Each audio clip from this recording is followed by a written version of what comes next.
Hello everyone. I am here with another amazing episode with another amazing guest. I am Maria, facilitator at Rehan School Online Academy. Today we have very special guest Sitwat with us. So without wasting time, let's welcome our guest and start our conversation. You can watch this interview live on my LinkedIn, Facebook and YouTube. Hello Sitwat, how are you? I'm well. There's Nice nice to meet you. How's weather there? Yes, on your side? the weather is really good. It's we have winter for most of the year, so these are the summer months. Unlike Okay. Karachi or Lahore, we welcome the heat. We welcome the sun with open arms, and Yes. some of us are very happy. I'm very happy when the sun is out, and I also love the heat in Pakistan as well. I know a lot of you don't. Yes, it's yes, it's true. It's too much hot weather here. Yes. Yeah,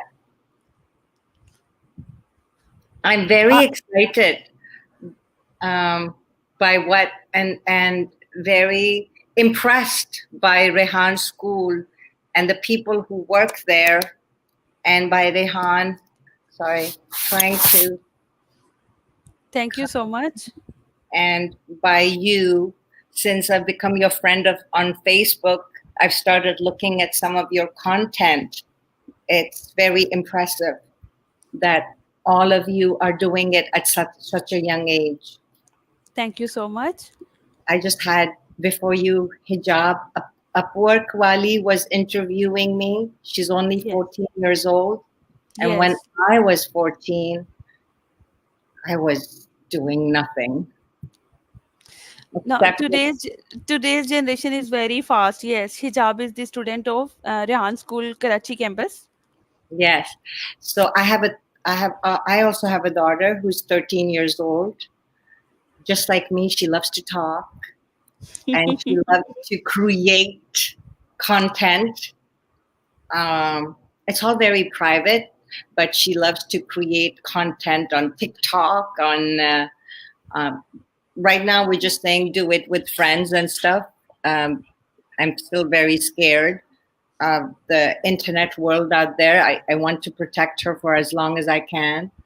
But yes, this generation is the digital age, and hence we are talking as well. And Yes. that's what Rehan School is also about, to teach the skill to the Yes. new generation, as well as to facilitators and teachers like you. You are a Yes. facilitator at Rehan School, right? Yes. I am in online platform. Yes. Yes. And where And are you? I have students from all over the world, from Norway, Spain, Sweden, Saudi Arabia, Pakistan, different cities. Yes. And I'm also a teacher, but I'm also a learner, right? Yes. Learning never stops. I feel we uh, we continue to learn um, from life experiences, from other people like you, from young people, from old people. I have two daughters. One is 31 years old, and the other one is just going to turn 13. When it was Okay. my 31-year-old's birthday, we realized if we invert it, it becomes 13, right? 31, 13. And I was like, Yes. wow. So, so yes. Yes, Uh, I saw pictures of your daughter on your profile. yes. I think they celebrate their birthdays. Yes. She Yes. celebrate her birthday. Yes. Yes. So the older one was celebrating her 31st birthday. It has been a tough journey in terms of health issues for her. Okay. And my older daughter is deaf. So growing up, I learned English, French, and Urdu. And when my daughter was born, I think when she was 6 years old, I went back to school and I went back to college in a full time program that is for interpreters. I went and did the interpreter program for a year. I'm not a sign language interpreter, but I wanted to learn it to communicate with her in sign language. So my sign language, I'm fluent in sign language to communicate with my daughter who's deaf. So these are the skills which are very important, I feel. And my journey of teaching French, I just started teaching online in the past 4 years because of the pandemic. Everything went online. So from in person, I started teaching online. And just like Yes. you, I've also got students from, I live in a city called Mississauga. We like to call it Desi Saga. There are lots of Desis here. And I don't feel as if I'm in a first world country. I see shalwar kameez, I see hijab, I see turban. Um, I see that. It makes me feel at home. So, like Pakistan is my home, and so is Canada. Yes. I'm a proud Pakistani, but I'm also a proud Canadian. So, मुझे बोलने का बहुत शौक है, मुझे रोकना बहुत मुश्किल है, so आप रोक दीजिए. So No, आप लोग no, no problem. I would love to listen from you. That's why we are conducting this session. Tell me, please, what motivates you to learn French language? So I did not learn it because of motivation. Okay. I'll give you a little bit of background. So um, I'm 54 years old. We're in 2024. So in 1971, when I was a year old, my father, who was a banker, got posted to a small island in Mauritius. You know where Okay. Mauritius is? Yes. It's an island near South Africa. We had Pakistani passport back then, all of us. And the two countries that we could not go to was Israel. It says cannot go to. This passport is valid for all these countries except for Israel and South Africa. So we went to a small island called Mauritius. And my father used to work for a Pakistani bank. He got transferred from the Pakistani bank. We went to Mauritius. And I was a year old. And actually, we went, and the route was Karachi, Bombay. It was called Bombay, Mauritius. Interesting story is in 1971, we had I think it was 1971, India Pakistan war as well. So the route was Karachi, Bombay, Mauritius. Because of the India Pakistan conflict, we could not go out of the airport. And sorry, I'm digressing a little bit because my mind takes me to places. When you ask me questions, my mind takes me to long time ago where my French journey started. So the story about Bombay is I was a year old and I was hungry. We arrived in Bombay in the middle of the night. Everything was closed. There was no milk. My father tells us the story that a Sikh with a turban was cleaning the airport. And a Sikh said to my father in Punjabi, my father doesn't know Punjabi, and he said, "Kudi to bahut soni hai." I don't know Punjabi either. "Kudi to bahut soni hai, bhag daud laga rahi," or something like that. I was running around a year old. And my father said, "Yes, but she hasn't had milk for the last 12 hours." So the Sikh Turbanwala went outside the airport, got milk for me during India-Pakistan war, right? So that was the story that came to my mind. But anyways, my story about French, what motivated me to learn French. So at the age of 1, my father got transferred to Mauritius. Mauritius is a country where French is spoken, English is spoken, and just like my India Pakistan story, my parents migrated from India to Pakistan after the 1947 separation, the Patwara, I think it's called, India Yes. Pakistan Patwara. And my story is I migrated from Pakistan to Canada. Canada is Okay. a bilingual country as well, but many years later. So, French, I grew up learning French in school. I grew up listening to French. I grew up listening to English. So, that's how I became bilingual. So, my father was an only child from the culture is maa baap, the parents will stay with the son. Forget about the Yes. son or the daughters. My father was an only child. So when my father got posted, my grandparents came with us. My dada dadi came with us. And at home, I used to talk in Urdu with my grandparents, my parents. I used to hear English and French, and that's how my French journey started. For 9 years, we lived in Mauritius. Then my father got posted to Quetta. He was the zonal chief of Balochistan, working for a Pakistani bank. We stayed there for, I think, a year or 2 years. And then from Mauritius, we went to France. My teenage years were spent in France from the age of 11 to 17. And my first job was, it's interesting story as well. At the age of 13 years old, when I used to go to school, my mother used to give me bun kebab. And when I used to open the bun kebab, the smell of the kebab was too much.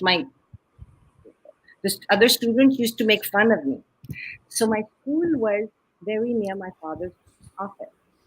For lunch break, I used to come to my father's office to have my bun kebab. And my father was the chief of France.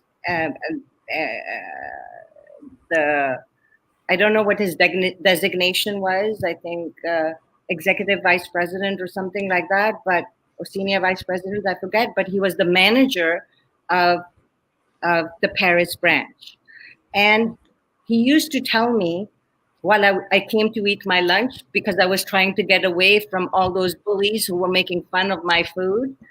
And I used to come, and my father used to say,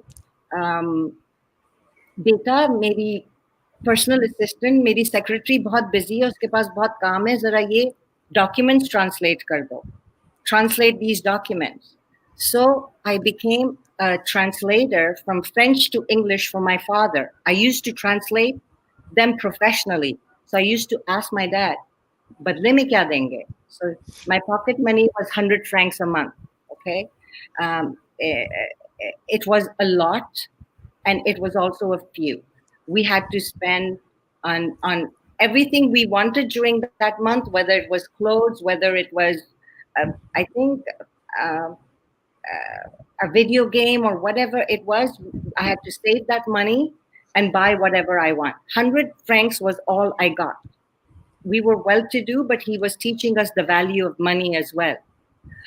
And so I said, what are you going to give me in return? He said, I will give you 100 more francs. Oh my gosh, just to translate one document, that was my 1 month allowance. So I used to translate it. And every day I used to come. And at the end of the month, he would say, I meant 100 franc per month, not 100 franc per document. So in 30 days or in 20 days, school days, I would translate 20 documents for him. So my brain started functioning in English and French. It's a skill that I got without even realizing it. I wanted to be a banker like my father. So after I graduated, or even while I was studying, I started working for Chase Manhattan Bank, American Express, ABN AMRO Bank because I wanted to be a banker like my father. I was. My father was a very kind, soft, gentle man. My mother was the disciplinarian, loud. And my father was very soft. अपने बच्चों को बहुत शफकत से पाला, मार कर नहीं पाला, अम्मी के चप्पल खाए, अब्बा के नहीं. So my mother was the disciplinarian, but my father was a very gentle man, a very soft-spoken man. I'm very loud and talkative. My father was a man of very few words, but he was very gentle and kind. So he was giving us these life lessons without us even realizing it. I didn't even know that whether he realized it. But anyways, after my banking journey, I I I got married. My father, whoever he was, liberal-minded, education giver, um, whatever he was, he thought that the happiness of the girls, his daughters, lay in getting married. So I was married off. Uh, um, and after I got married, it was a very different, it was like my perfect childhood, my perfect adulthood disappeared. I was in a nightmare. Pregnant. I had pain in my stomach. My husband came to drop me at my father's house. My father, we were in Pakistan by that time. So from France, we came back to Pakistan. And I got married in Pakistan in Karachi. And my father couldn't see me in pain before going to work. He was going to work. It was early in the morning. He was going to work and he took me to Al Khan Hospital. I stayed there for, I think, 2, 3 months. And because I was pregnant, there were not many tests that they were doing. At one point, the doctor said, "Your daughter is dying." So my father said, he said, "Do we save your daughter or do we save your granddaughter?" My father did not know my granddaughter, his granddaughter yet. He said, "Save my daughter."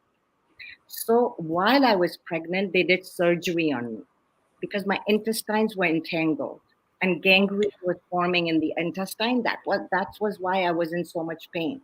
I was throwing up. I could not retain anything. I was throwing up. Anyways, so my husband had dropped me to my father. My father brought me to the hospital. He signed all the papers. I will pay all the bills. He signed all the that I'm responsible and everything.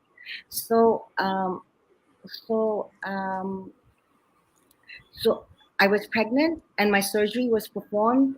It was not full term yet. My daughter was 24 weeks old.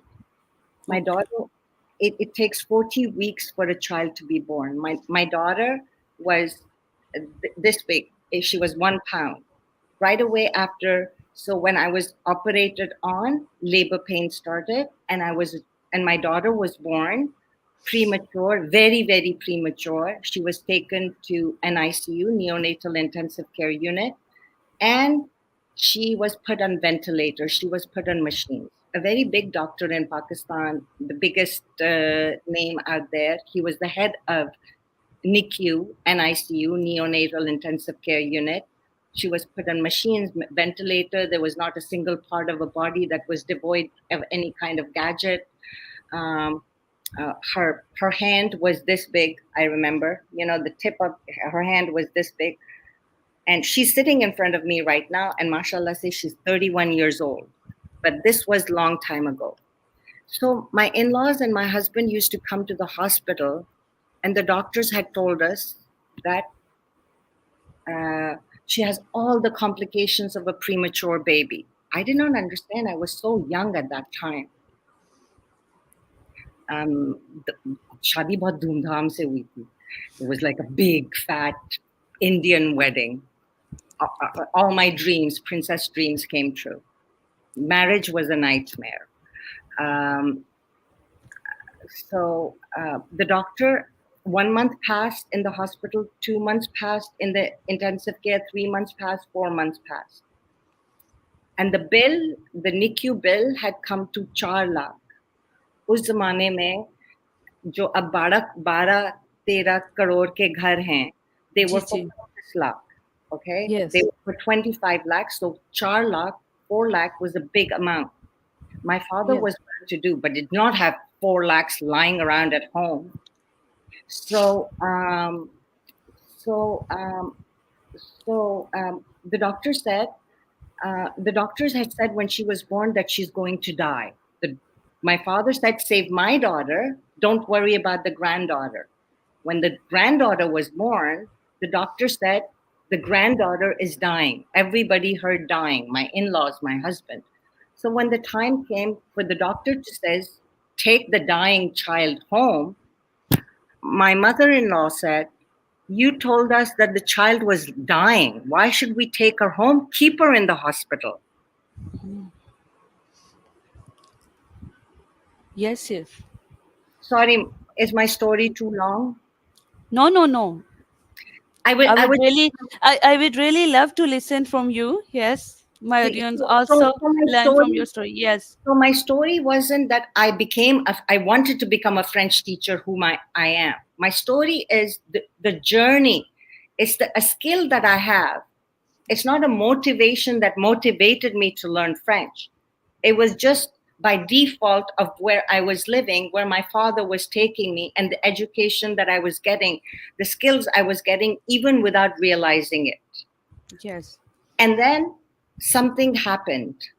A life altering moment happened. I was on the way to becoming the biggest banker in the world. I wanted to go in the world of banking and change the world through my vision and possibilities. I felt that my father was had all these capabilities, but because he was a quiet man, he should have earned more money and all of that. And I was out there to earn more money. But life ne ek jhatka diya. Okay.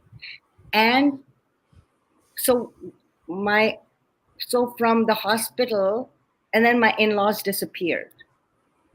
My father had brought me to the hospital. He had to pay the 5 lakh ka bill.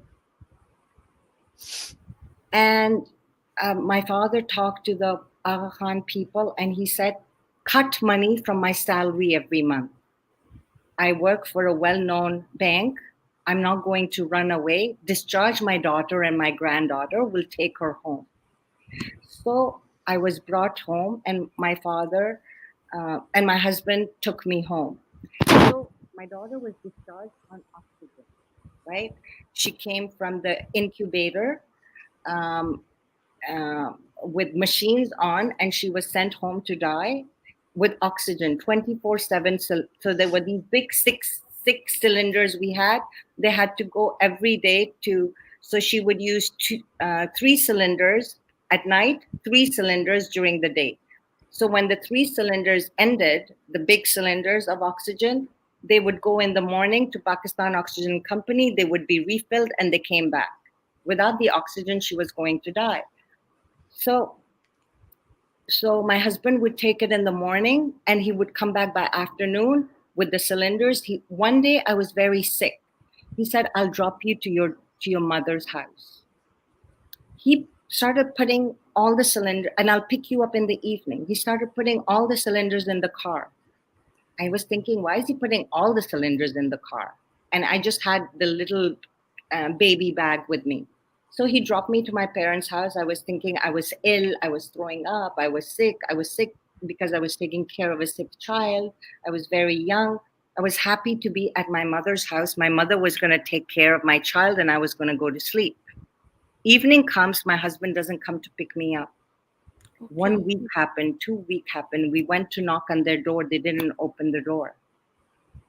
So life went on.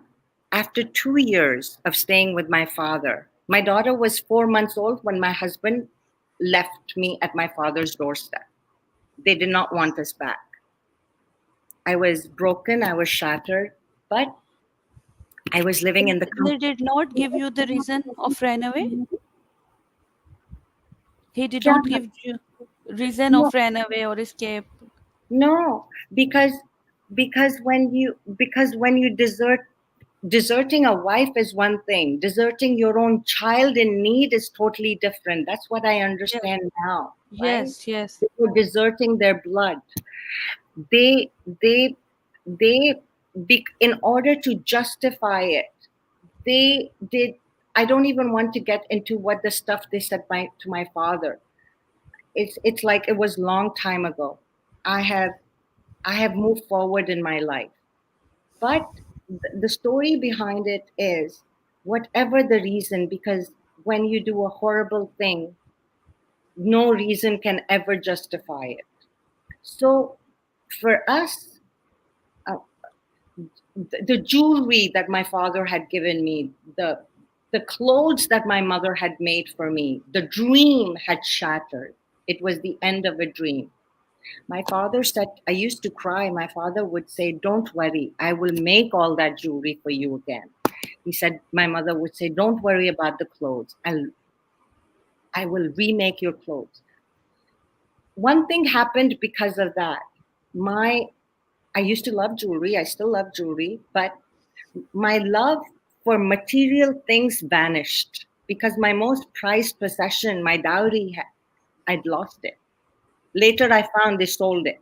One by one, they had sold it. Later on, I found out, many, many years later, my husband was selling my jewelry while his daughter was laying sick at home with me, or maybe dying or something like that. Nothing can justify it. So after 2 years of staying in my father's house, my father said, Durande Shinsan Honge, my father said, till when are you going to wait for him? So I got khula from a Pakistani court in which my husband lay all kinds of tomat on me. She's a bad woman. She does this. She does that. So the judge said, if she's such a bad woman, leave her. The judge, right? The judge is not neither on my side, neither on his side. They just said, leave her. She's asking for khula, leave her. She's a bad woman, leave her. The only thing I wanted was full custody. I said, Rakho mera, keep my jewelry. I did not say keep it. He had to return my jewelry and I had to return his. But the jewelry my parents had given was worth more than what they had given. So they did not give me back my clothes. They did not give me back my jewelry because by that time, 2 years had passed and they had already sold it. What Yes. jewelry would they give back? So what mouth did they have to ask for their jewelry? They didn't. And after 2 years, when I did not get back anything, I said, give me my custody of my daughter. So my daughter was, by that time, she was, I think, 2. So when my daughter was discharged from the hospital, she was called baby so and so, that person's last name. And she was discharged without a name. So my daughter had a name given to her by me when she was born. But at the age of 2, I went to Aga Khan Hospital and I said, give me a birth certificate.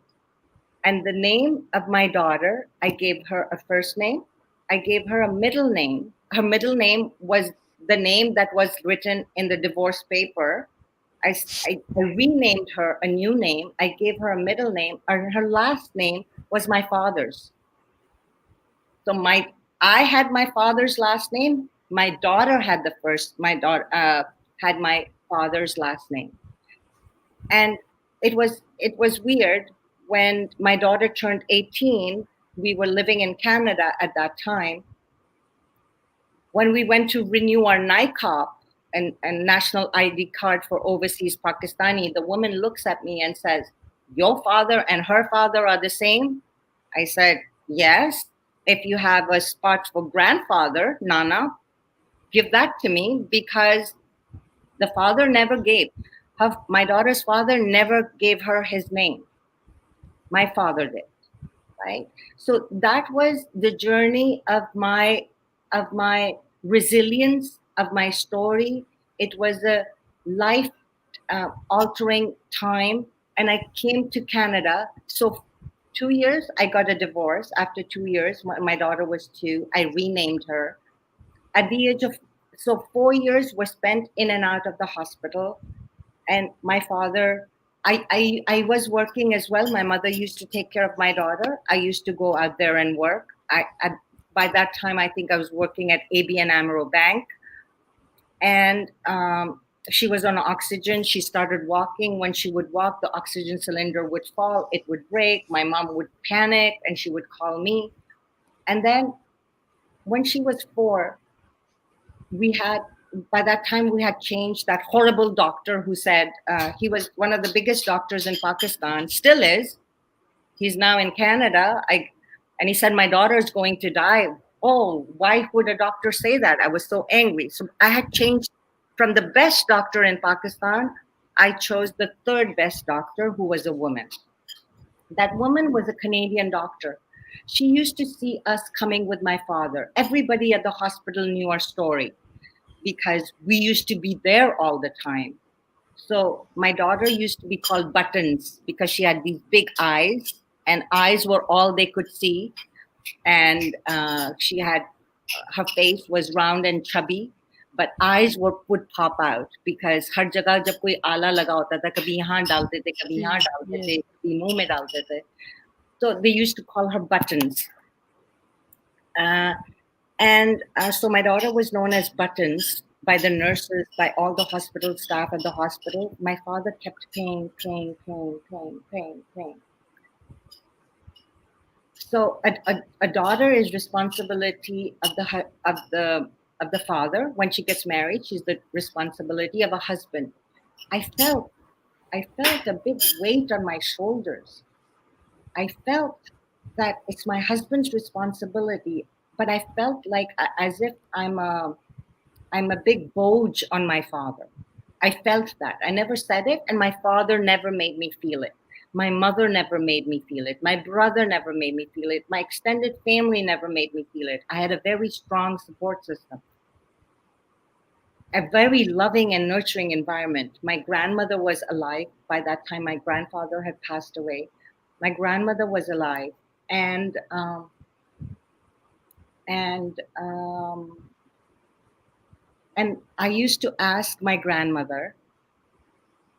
She would be on her musalla all the time praying, Allah shukar, Allah shukar. I was angry at that time. I said, what Allah shukar, Allah shukar? You tell me that if I commit a sin, then bad things would happen. Dadi, what sins have I committed? What have I done wrong that Allah made this happen to me? So my grandmother replied, it was all in Urdu. She said, blind faith. She said, I have this blind faith in Allah that whatever He does for a good reason. He said, and the daughter was supposed to be born from this woman and this man. She said, I did not understand it at that time. She said, Allah kept my son's respect because this daughter was born through marriage, because this daughter was to be born to you, and you just got together, just got married to give birth to this daughter. That was the purpose of this marriage. I did not understand it. I was angry, and so she was an older generation. I was the young generation. I needed to believe.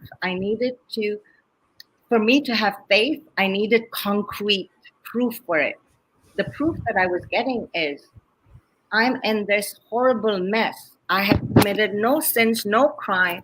I'm in horrible, horrible mess. And I asked God, why me? Okay.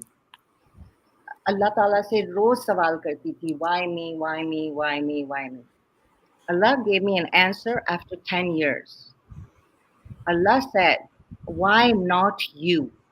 When Allah said, why not you? I realized, oh my gosh, my husband, who was supposed to be my knight in shining armor, he had a rusty armor. Allah took that rusty armor away and made me my own knight in shining armor, right? Allah answered me. That's why I'm a strong, independent woman. That's why I have all this confidence in me. My story so when I came to Canada, so my daughter was sick. So I had this doctor, and she was a Canadian doctor, and I had this boge on me that I'm a boge on my father. I'm spending his money. And so my daughter said, take your daughter to Canada.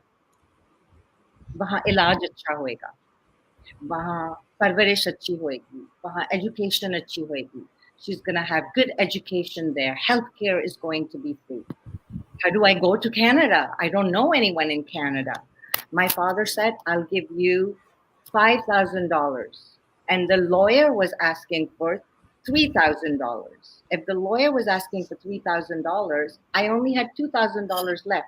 My father said, I cannot give you any more money. This is all of my savings. For him, in 1996, $5,000 was a big amount. I don't know how he would have done it. He would have maybe sold the little plot that he had or something like that. So I said, okay, I want the whole $5,000 for myself.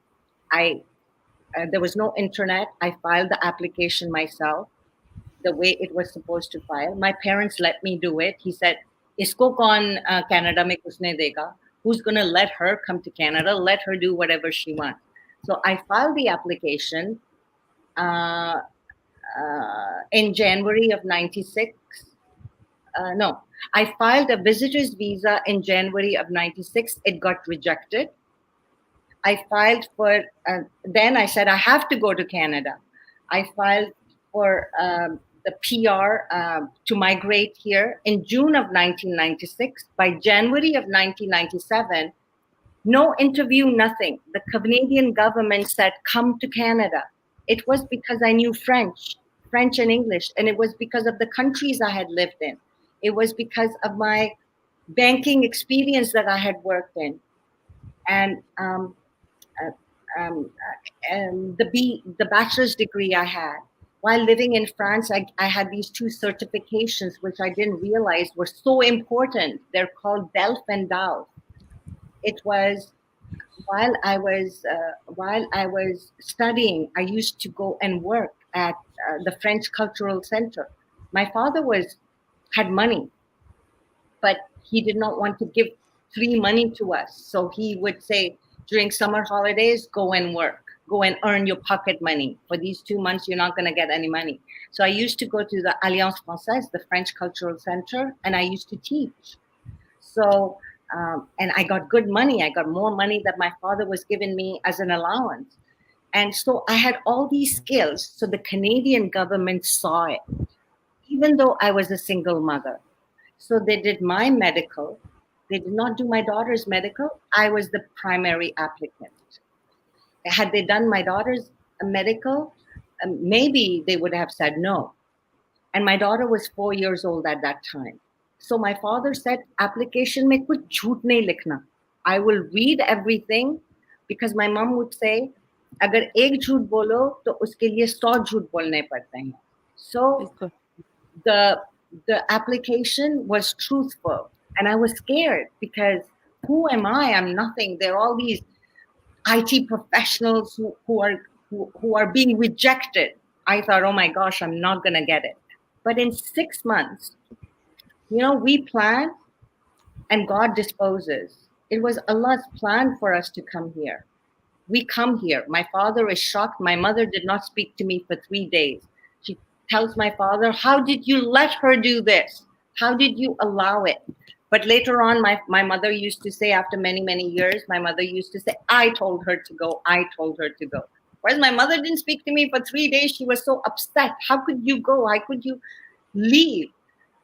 Her child was going away. Her grandchild, who's like a child, a daughter to her, she's sick, and I'm taking myself and my daughter away to a foreign land in a place I know nobody. I came to Canada not knowing anybody. I had $5,000. I had 3 phone numbers my father gave. The first phone number picked me up from the airport. The second phone number kept me for a week. The third phone number had a small, dingy basement apartment. It was underground. I came from Karachi. I came from a house in defense to go underground. And I was happy. So the people the third number, they were very kind. They gave me a mattress. They gave me a few pans. A few months later, my brother was studying in the US. He came with a truckload of stuff that my aunt had sent me. She also was in the US. And now my life in Canada started. And I put my daughter in a school for the deaf. And I needed to, so a teacher would come to my house, teach me sign language once a week. When she would come the next week, I would forget all about it. Right now, I'm using my father's money to pay the bills, to pay rent, to buy food, to go everywhere by bus. Somebody gave a stroller. I would take my crying, cranky baby, sick baby in a stroller, take her to the doctor, take her to the school, do this, do that. I was doing it all on my own. When I was doing it all on my own, I got the confidence. So when the teacher would come and the next week I would forget the sign, I said, how am I going to communicate with my daughter who's deaf? I got admission in a Canadian college in the interpreter program to learn sign language. I wanted to be a banker because of my father. I, when I joined the college to do the program, they gave me work as well. I was no longer dependent on my father anymore. I had started working and studying. Canadian Canadian colleges, when you join a Canadian full-time college, they give you a loan. It's called OSAP. My so I got a year's worth of loan for living, for to pay rent, to pay groceries, and to pay my tuition fees. I did that program for a year. Then the same college employed me. I worked for them for a couple of years. I worked for them for many years. Then I joined another place as a bilingual. Then I joined another place. And then I got married again. And then I had a daughter. But nobody could come, nobody could be the man that my father was. I made horrible choices in men. I don't know why. I got divorced again. My father was a very kind gentleman. He he treated my mother with respect. He treated his mother with respect. My brother and I, we got the same education. There was no differences. My father was a Pakistani man. He came from a very conservative background, but he gave his daughters the same education that he was giving his son. He he he was an equal partner in all of that. I don't know how to explain it better, but anyway, so I saw my father growing up, the husband that he was. When the men I married did not come up to that level, I did not feel good. Again, the knight in shining armor, or the prince turned into a toad, the prince turned into a frog, the knight, the their shining armor became rusty, and again I became a single mother again. So this time around, when I became a single mother, I was a banker because of my dad. I was a sign language or a deaf advocate because of my daughter. Who am I? I had forgotten who I am. Who is this woman between the jungle of husbands and fathers and daughters? And who is this woman? Who is this person? So, and I had to earn money. I had to earn money. I started teaching for minimum wage. And then pandemic happened. And I learned about Zoom. I learned about Google Workspace. I I started teaching via Zoom, and my minimum wage turned into a full-fledged $55 an hour.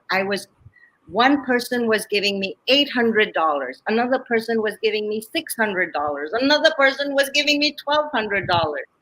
I was so this journey of so it came full circle. The French that I learned when I was one became my source of income when the world turned dark, when the pandemic happened, when jobs were being taken away, when inflation was happening. I had this skill. Skill is very important. So I had this Yes. skill and I learned. So my parents were my first teachers.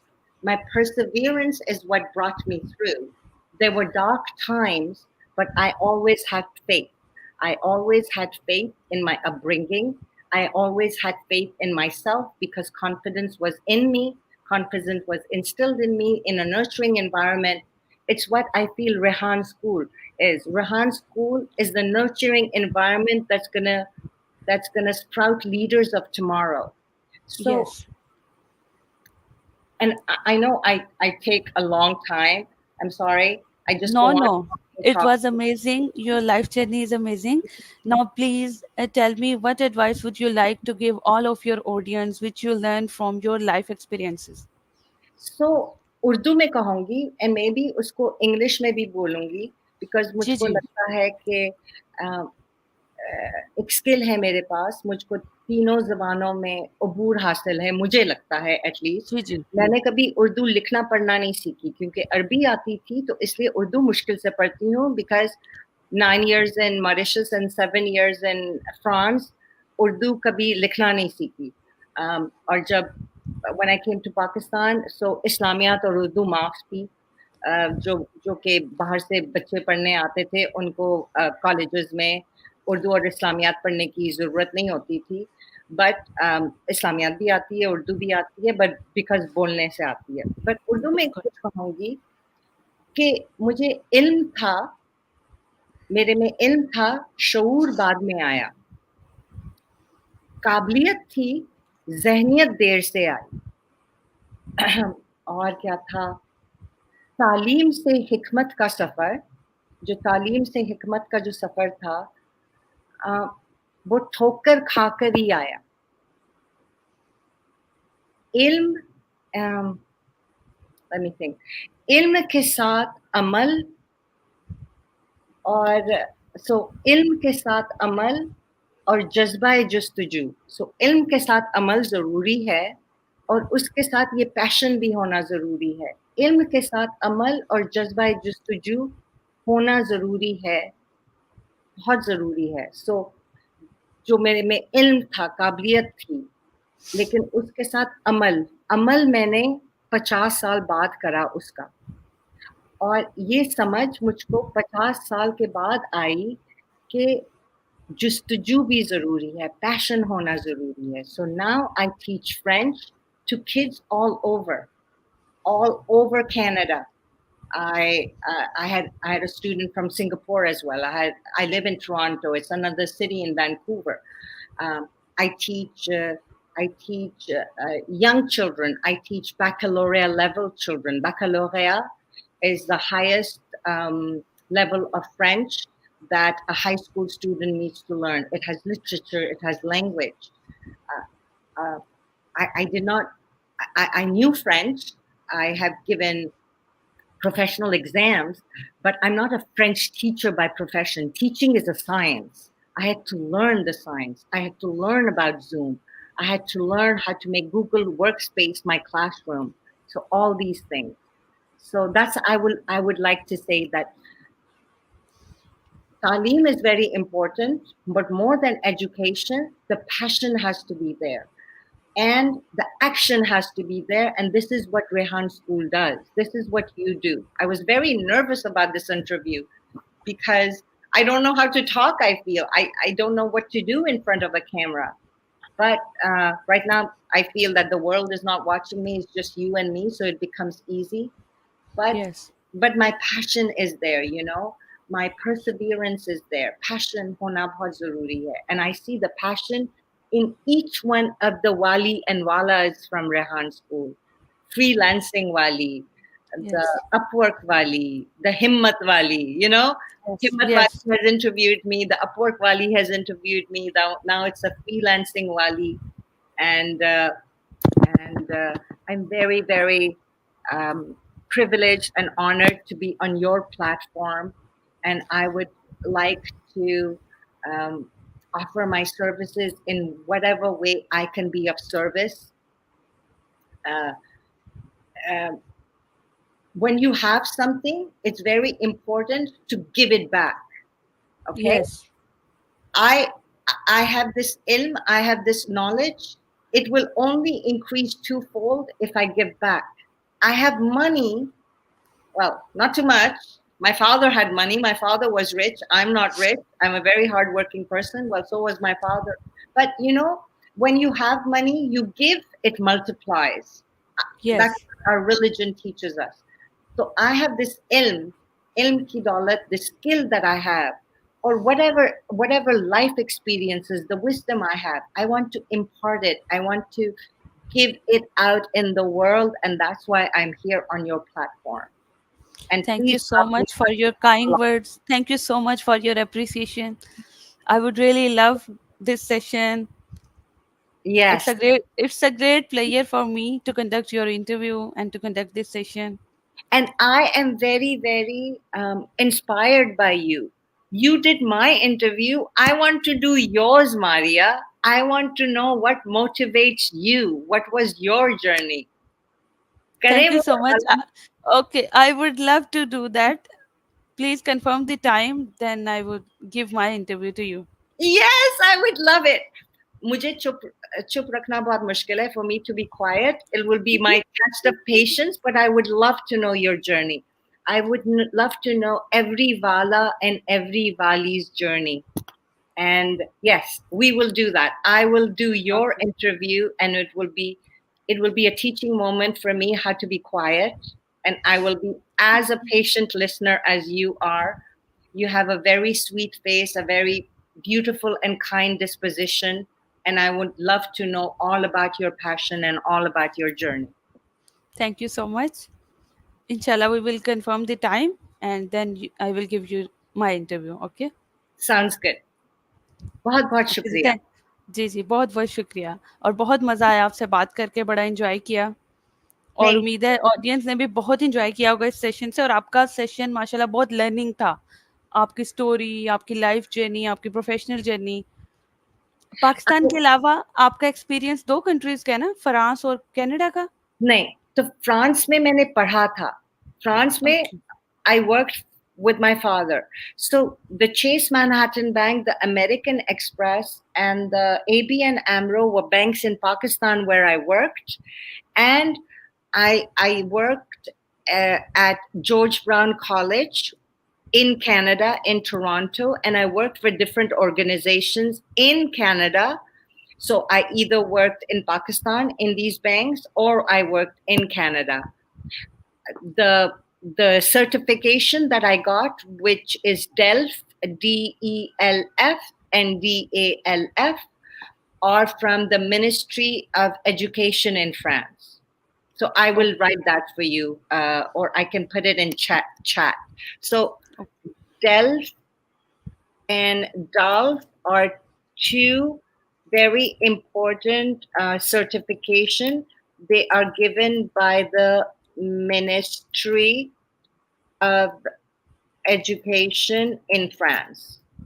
So it is because of these two certifications that I'm able to teach, and that's why my knowledge is like vroom expanded.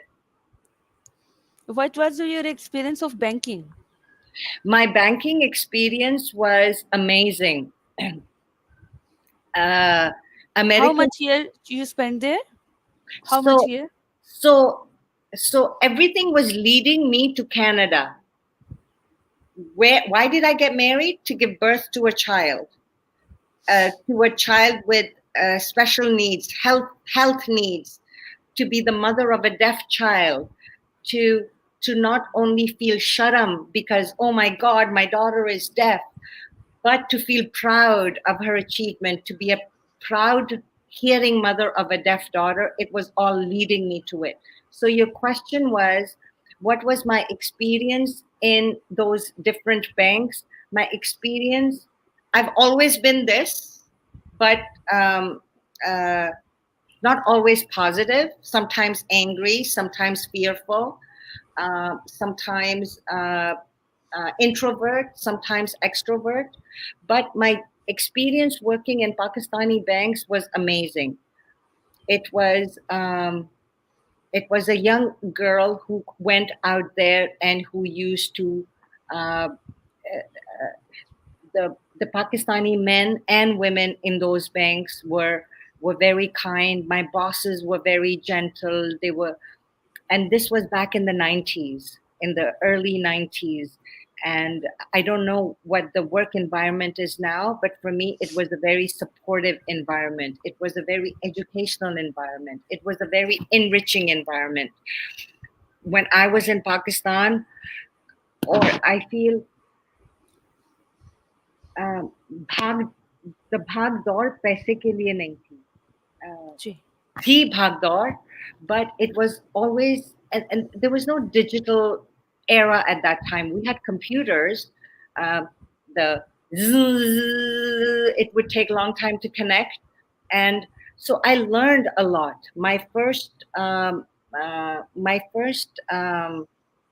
tech, uh, uh, technology was through those banks, American Express. Everything was done through the 1990s Wala system. It was old dated computers, right? You guys cannot even Yes. imagine what it was. But Yes. uh, how to deal with customers, how to deal with people. So I worked for American Express for I think 6 8 months. I worked for Chase, uh, AB and Amro for a year, and I worked. It was so long ago, and um, my last job in Pakistan was with Chase Manhattan Bank. Um, Tariq Mateen, he is on my LinkedIn now. He was a very kind boss, and I think Tariq Mateen Khan, and the men and women were very very supportive. Chase Manhattan had a very small branch at that time when I was working, and I was taught a lot by the men and by the women, by the support staff, everybody. I learned a lot, and it was because of that experience that counted towards the Canadian immigration. I had to have 3 years of work experience, and that's exactly the time that I had worked. Allah was planning it all, right? I was just Yes. going through the motion. I did not know what I was doing, but everything would come full circle in 1997. Everything, all the skill that I was learning, all the education that I was acquiring, all the professional certificates that I was getting, all the work experience that I was getting, it was just enough to give me the right amount of numbers, points to migrate to Canada. And that's how I came to Canada. That's amazing journey and wonderful life experience. Thank you so much, Maria. I promise when I interview you, I'll be quieter. No problem. We communicate together. It would be a wonderful. Thank you so much. It would be a wonderful experience. Yes. Thank you so much for your time. See you soon. Inshallah. Take care. Inshallah, inshallah. Allah Hafiz. Allah Hafiz.